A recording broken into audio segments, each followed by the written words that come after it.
Non, Exe, Lux ne fonctionne pas comme une IA.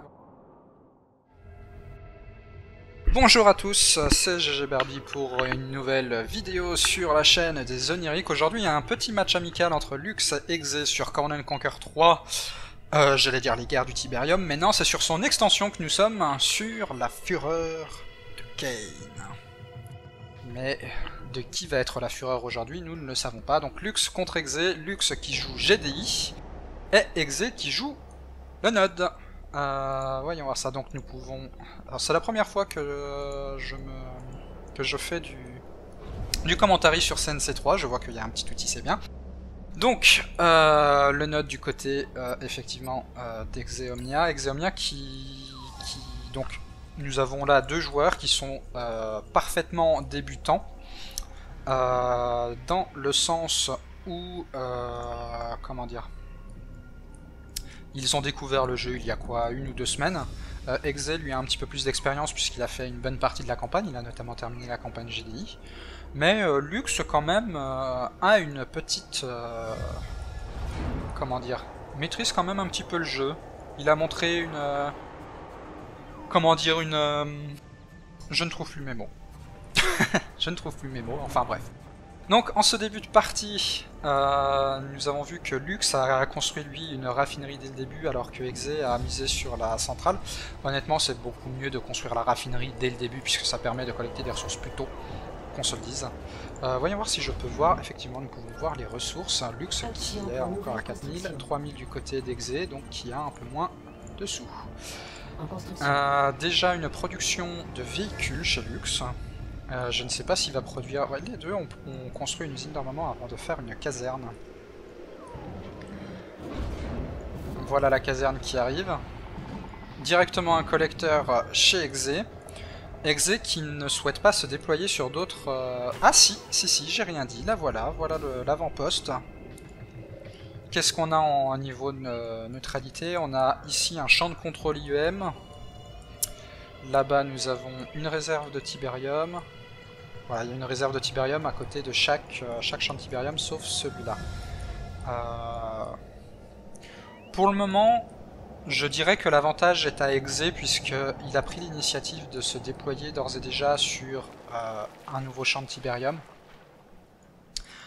Là où Lux a beau avoir fait un enquêteur, ne s'est toujours pas déployé ailleurs. Donc 3 collecteurs du côté de chez Lux. Et 3 également du côté de chez Exe qui va sans doute déployer une raffinerie ici et donc rapidement avoir un 4e collecteur. Il vient de prendre le contrôle de cette réserve de Tiberium. Exe qui a quelques problèmes d'énergie. Alors il faut savoir que la fureur de Kain est beaucoup plus punitif au niveau de l'énergie que le jeu de base. Du coup il faut faire attention à ce qu'on construit. Tout coûte plus cher. Il n'a pas l'air de vouloir déployer sa centrale d'ailleurs. Une seule file de production de bâtiments d'ailleurs. Voyons voir comment ça se passe du côté de chez Lux. Lux qui fait une base tout de même assez resserré et qui ne s'est toujours pas déployé ailleurs, hein, on le voit sur sa minimap, il n'est que dans son coin. Je pense que c'est ce qui va faire perdre Lux, c'est qu'il n'est que dans son coin, même si son économie est bonne. Regardez, il a 4 collecteurs, il va sans cesse collecter de l'argent, mais son enquêteur, déploie-le, je sais pas, amène-le ailleurs, là-bas. Je ne comprends pas.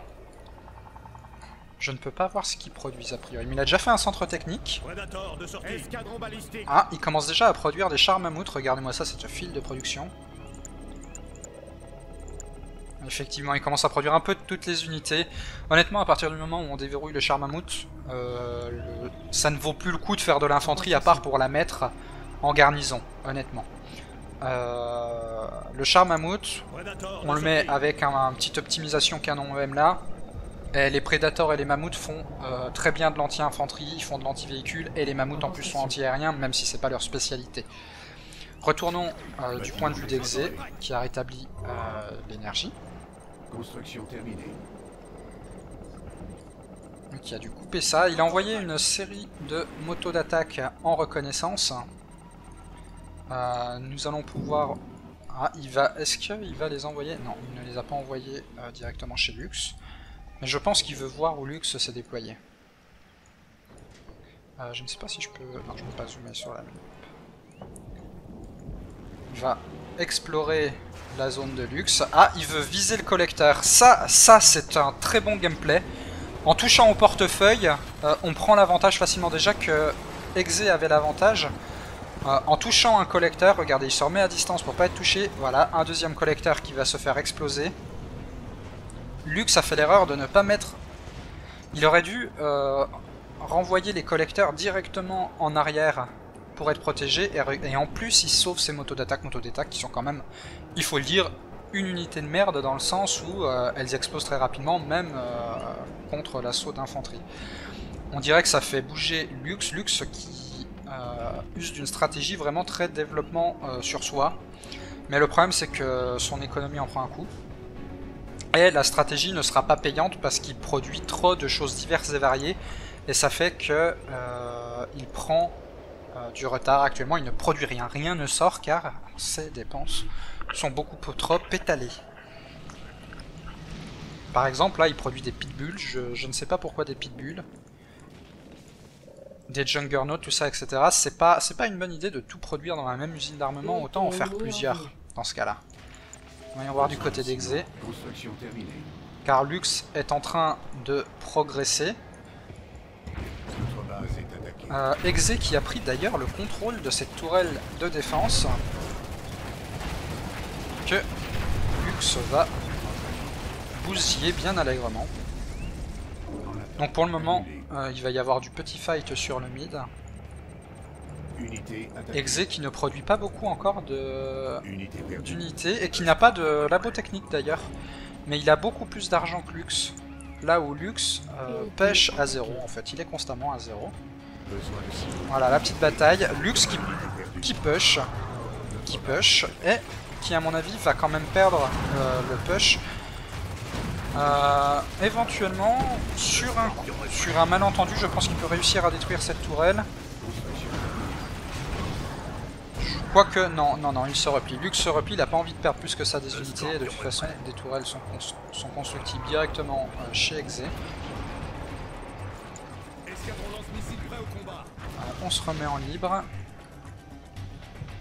Lux qui ne s'est toujours pas déployé ailleurs. À quoi sert cet enquêteur? Sans déconner, à quoi il sert? Pourquoi ne pas les déployer sur un autre champ de Tiberium et avoir une source de revenus supplémentaire? Lux retourne chez lui. La queue entre les jambes, si je puis dire. Ce champ de Tiberium qui n'est toujours pas exploité. Là, il y a une réserve de Tiberium, d'ailleurs, que je viens de remarquer, et Exe ne l'a pas prise, alors même qu'elle est juste à côté de sa base. Qu'est-ce qui se passe là-bas? Ah, une exposition en Tiberium, rien de plus. On dirait qu'il veut... Ça serait la strat parfaite pour Lux de passer là par la gauche et d'exploser la raffinerie d'Exe. Ça lui couperait sa production, mais a priori... Non, Lux ne sait pas trop. On rappelle, hein, on va se remettre du point de vue de Lux. Voilà, il ne voit pas ce qui se passe en dessous. Il ne sait pas... voilà, il ne sait pas comment est faite la base d'Exeomnia. Donc Lux qui continue de se renforcer sur lui-même.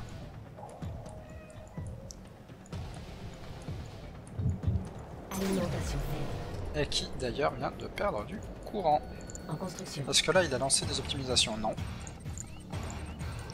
Toujours cet enquêteur, on sait pas ce qu'il fout là. Voilà. Quelques unités, honnêtement seul le char mammouth vaut le coup. Là les Predators, voilà, là, le grand point fort du GDI ce sont ces blindés qui sont plutôt résistants. Le Predator est vraiment une bonne unité d'early, car vraiment elle est très mobile, et quand on fait les optimisations canon M, non seulement elle est très mobile, mais elle est aussi capable d'un anti-infanterie assez puissant. Après, tous les chars ont un anti-infanterie assez puissant, puisqu'il suffit de rouler sur les mecs, hein. On va pas se mentir, c'est très pratique. Voyons voir du côté d'Exeomnia qui déploie des tourelles un peu partout. et qui compte continuer de prendre les réserves de Tiberium. Il y a une réserve ici, celle-là n'est pas capturée.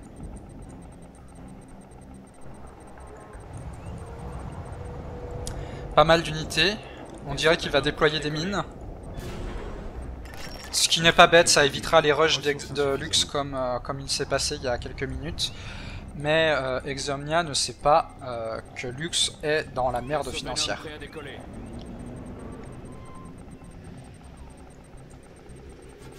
Donc un nouvel enquêteur qui à mon avis va déployer sur le champ de Tiberium qui est là-bas. Donc ça fait la 2 réserves de Tiberium. Personne encore n'a pris le champ de contrôle EM. Pourquoi vaut-il aussi loin d'ailleurs? Ah oui, c'était l'avion qui est passé. Retournons du point de vue de Lux. Lux qui a l'air de réunir une petite armée ici. Il pourrait réparer là ce char Predator en plus qui a un petit grade. Il pourrait le réparer en juste le collant autour de l'usine d'armement. On va se l'avouer, c'est chiant à faire. Après, une unité très pratique honnêtement du côté du GDI, c'est nul autre que le semi-remorque, qui en se déployant fait 2 tourelles comme ça. Il possède également une roquette anti-aérienne et en plus il fait une zone de réparation des véhicules. C'est très sympathique à mettre en zone avancée, et comme c'est un véhicule, ça peut se déployer partout, y compris en dehors d'une zone de production, ce qui peut faire des très bons avant-postes juste avant une attaque. Du moins quand on prend son temps pour ses attaques. Ah, il s'est déployé. Mais pourquoi? Pourquoi se déployer ici? Je crois que Lux n'a pas compris les subtilités du jeu. Pour récupérer cette réserve de Tiberium, il faut y aller avec un ingénieur. Je pense que Lux ne l'a pas compris. C'est là la grande différence entre Lux et Exe, c'est que comme Exe a fait la campagne, il connaît plus ce genre de subtilité. Mais Lux n'a pas non plus le niveau d'une huître, hein, on le voit très bien, il y a des unités, enfin je veux dire, il y a une résistance. On voit bien que c'est un jeu entre 2 débutants de ce jeu, mais quand même Exe a un niveau qui est bien plus élevé quand même. Et ça, ce sont les heures qu'il a passées à faire la campagne. Ah, il a déployé ici un obélisque de lumière, sans doute l'une des meilleures défenses du node. Nous allons retourner en point de vue omniscient et nous prendre pour des dieux. Ah, il envoie une moto d'attaque en guise de reco qui ne fait pas long feu. Voilà pourquoi je disais que les motos d'attaque étaient assez nulles, elles se font détruire très facilement. Lux qui a décidé du coup de se bouger. Voilà, Lux va perdre toute son infanterie. Voilà pourquoi je dis que l'infanterie au bout d'un moment ne sert strictement plus à rien. D'ailleurs on voit que Exe a fait des optimisations au niveau des Venoms qui envoient des lasers. Ce qui fait des Venoms honnêtement des très bonnes unités anti-véhicules en plus d'être anti-aériens. Voilà, le doux bruit de l'obélisque de lumière. Voilà, boum. Je pense que Exe qui a la partie précédente qui n'a pas été enregistrée, je lui avais conseillé justement d'utiliser des obélisques de lumière contre les chars mammouths et les chars en général, et je pense qu'il doit être assez satisfait de ça. Bon après là c'est vrai qu'un seul obélisque de lumière contre tout ça, il se fait nécessairement rouler dessus. A priori Lux devrait remporter cette bataille et réduire les capacités financières de Exeomnia, mais je pense pas que Lux s'en sorte indemne. Au final il y a beaucoup plus d'unités du côté d'Exe, quoi qu'encore. J'aimerais voir du côté d'Exe. Exe qui a beaucoup trop de sous. Il faudrait qu'il construise des avatars là. Les spectres également, dans KW, donc l'extension, font des excellentes unités défensives, puisqu'en fait elles se déploient et font du mortier à longue distance. Ce qui permet en fait de bombarder les véhicules. C'est très sympathique à faire en défense. Y compris en attaque bien entendu, il suffit d'assiéger une base. Donc on voit Lux qui se retire. Mais Exe qui a quand même beaucoup perdu d'unités. Exe qui a l'air d'avoir fait des unités furtives. Je ne sais pas s'il va s'en servir. On va retourner de son point de vue. À mon avis, il va s'en servir. Exe, il veut finir ce char mammouth. Il veut le finir, il veut pas le laisser partir. Je crois qu'il a une haine des chars mammouths. Ah non, il fait de l'infanterie. Ah, c'est dommage. C'est dommage ce Charmamout là de le laisser à quelques PV à peine. Ou alors je pense qu'il a pas laissé, il a laissé ses Venoms le poursuivre sans leur donner d'ordre. Ah, découverte des unités furtives. Je pense qu'Exe va nous tenter une petite... Est-ce que Lux les voit? Oui, Lux les voit. Radar brouillé. Un petit anti-radar qui marche bien. Est-ce qu'il y a de l'anti-aérien dans la base de Lux? Oui, il y en a là. Mais je pense que les unités furtives, en passant, peuvent passer là derrière facilement et saboter assez facilement les centrales, ce qui ferait un trou dans la défense de Lux. Je ne sais pas si Exe souhaite procéder ainsi. On va regarder, on va se remettre de son point de vue. Non. Il les laisse là pour le moment, il les laisse là. Entraînement. Escadron furtif à vos ordres.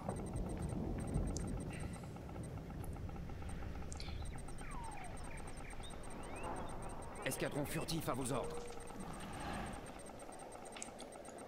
Toujours plus d'escadrons furtifs. Regardez-moi ça, cette armée d'escadrons furtifs. Que je sais que Exe a un petit amour des stratégies fourbes. Et donc nous allons voir ça, on va se remettre du côté de Lux pour voir comment il y fait face. Déjà on voit qu'il peut voir, voilà. Escadron lance-missile prêt au combat. Il peut voir ses unités, mais est-ce qu'il va faire attention? Je ne pense pas. Maintenant il faut qu'elle se pose, ces unités, il faut qu'elle se pose. Pourquoi se pose-t-elle au centre? C'est... Que veut-il? Génial. Ah non. Non, c'est pas possible. Il manque un PV. Un PV. Il essaye de le finir à la mano. Est-ce que ça va passer? Normalement oui. C'est scandaleux quand même. C'est scandaleux. Lux qui rapatrie ses unités a priori pour faire face à cette attaque. Exe qui repart. C'est un scandale. Cette action est scandaleuse.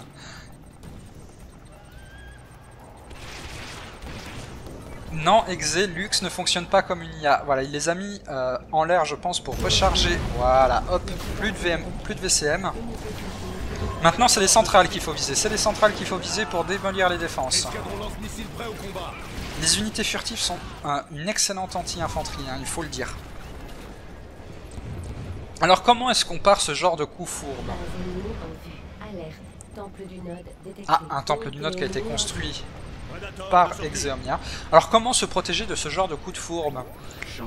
Tout simplement en construisant au moins sur les limites de sa base des canons antiaériens comme celui-là, car les positions antiaériennes détectent les unités furtives et en l'occurrence là ce genre de tourelle aurait abattu en direct l'escadron furtif. En fait il y aurait manqué juste une tourelle antiaérienne ici et ça aurait été un carnage. Exe n'aurait jamais pu passer. Donc Lux se déplace.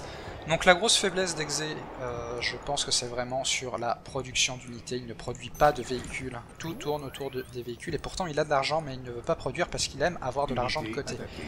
Or de l'argent de côté ce ne sont pas des véhicules. Voyons voir du côté de Lux, est-ce qu'il a lancé la production d'un VCM? Non, même pas. Donc il va rester sans radar, ce qui est quand même... Voilà, vous voyez là il s'est fait... les unités ne sont pas passées. On va se remettre du côté d'Exeomnia, qui a du coup, grâce à ces unités qu'il a envoyées juste avant, une visu sur ces unités qui arrivent. Les Juggernauts qui devraient permettre, voilà. Peut-être que, finalement, je pensais qu'Exe allait l'emporter. Et je pense, sincèrement... Ah, parfait, ça c'est parfait. Exe, c'est un très bon contre des Juggernauts. Les Juggernauts qui peuvent outrange toutes les unités défensives. En mettant cette tour de déflexion, il oblige les unités de Lux à s'approcher pour tirer, et donc à être à portée de tir de ces tourelles. Mais si Exe a une grande faiblesse, c'est sur la production d'unités motorisées. Si Lux avait concentré plus ses unités et réussi à abattre grâce au Juggernaut la première ligne, il aurait pu facilement, je pense, attaquer cette base et la détruire. Il y avait ici une possibilité d'action de la part de Lux, qui malheureusement n'a pas été prise. Exec, donc on est toujours sur sa vue, donc on voit très bien que là il a une visu sur à peu près toute la carte grâce à ses divers avant-postes. Voilà, donc Lux qui écrase sans ménagement les unités d'Exeomnia. Aucun souci, ça ne pose pas de souci. Mais pourquoi il a un collecteur là qui est arrêté? Il faudrait qu'il lui redise de retourner à la base pour reprendre son cycle automatique. Annulé. En construction. En réparation.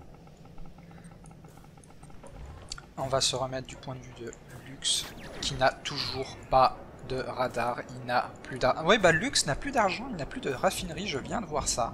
Sans doute grâce à un missile catalytique. Lux est donc coincé. Sa seule solution serait en fait d'annuler là toutes les constructions. Le char mammouth coûtant 2500, là il y a facilement en annulant tout ça, il pourrait récupérer 2000 et reconstruire une raffinerie pour reprendre un cycle économique.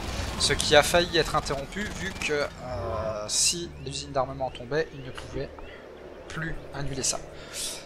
Quoique si l'usine d'armement tombe, l'annulation est automatique et il récupérerait l'argent. Mais Lux n'a pas l'air d'avoir compris la logique pour se tirer de ce faux pas. Le problème de Lux également, c'est qu'il attaque toujours de manière désynchronisée. Ses unités, pour être plus fonctionnelles, devraient être réunies à chaque fois pour lancer des attaques. Là, oui, là il a un collecteur vide. Exact. Donc on est toujours sur le point de vue d'Exé. On va se remettre en omniscient. Voyons voir ça. Les unités, donc les chars mammouths qui arrivent par l'est. Grâce aux mines aussi, Exeomnia possède une vue sur ce qui se passe. Voilà, donc des obélisques de lumière qui sont quand même efficaces face aux chars mammouths. Voilà. Lux l'a compris, il s'en va. Et il s'est mis au range assez facilement. Et la mine qui fait péter le char mammouth. Il ne récupérera pas cette unité. Il ne la récupérera pas. Voyons voir du côté de Lux, que fait-il? Ah, mais il a même plus de quoi construire de bâtiments. En fait, c'est un VMC qui devrait... Ah oui, j'avais pas vu qu'il pouvait même pas construire de bâtiments. C'est vrai qu'il a détruit... le VMC a été détruit dès la première attaque furtive. Lux est en situation de PLS, il a des collecteurs qui sont ici, qui ne font rien, car il n'a pas de seconde raffinerie. Et là, je pense que Lux paye au prix fort sa stratégie de ne pas se déployer ailleurs. Se déployer ailleurs lui aurait permis en fait d'avoir d'autres raffineries. Le problème quand on a une seule raffinerie, comme ce qu'a fait Lux, c'est qu'une fois qu'on se la fait détruire, on n'a plus de ressources. Ce n'est plus possible. Et donc Lux est actuellement en PLS, il est actuellement coincé, il n'a plus rien pour construire quoi que ce soit. Lux devrait abandonner, ça ne sert à rien. C'est perdu là. Mais a priori, Lux ne veut pas s'avouer vaincu. Peut-être trop de fierté. Je ne sais pas. Exeomnia qui a l'air de sortir des canons laser. Les canons laser donc, sont l'équivalent d'une Juggernaut. Qui permettent d'outrange les défenses. Et quand il y a plusieurs canons laser, ils peuvent cumuler leurs rayons pour démolir tout ça. Je vous propose de rejoindre le canal TS de nos deux loustiques car c'est forcément perdu pour Lux. C'est forcément perdu, nous allons les rejoindre. Il n'y a plus de suspense. De toute façon, vous voyez donc là les lasers qui se joignent. Nous allons les rejoindre sur TS. C'est une défaite totale pour Lux. Oui. Il faut l'admettre. D'ailleurs, je ne comprends pas pourquoi tu n'abandonnes pas, parce que tu n'as plus rien, tu peux plus rien produire. Tu fais comment pour abandonner? Tu vends tous tes bâtiments. Attends 20 secondes. Encore 20 secondes. Normalement, tu veux utiliser la bombe nucléaire, forcément.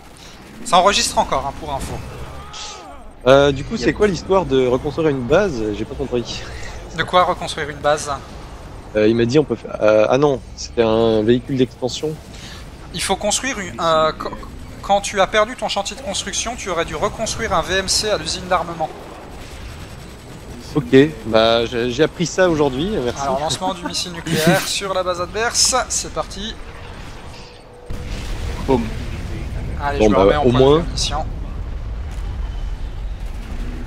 Plus que la tourelle là-bas à détruire, et c'est fini. En fait, Lux, tu as eu certaines opportunités très intéressantes. En fait, vous avez tous les deux des grosses faiblesses dans votre gameplay. Toi, Lux, ta grande faiblesse, c'est que tu te déploies pas ailleurs. Et tu n'as construit qu'une seule raffinerie. On te détruit ta raffinerie, t'as plus d'argent. Au revoir. C'est vrai. Voilà, c'est pas compliqué. Toi, Exe, ta grande faiblesse, c'est de pas faire assez d'unités blindées.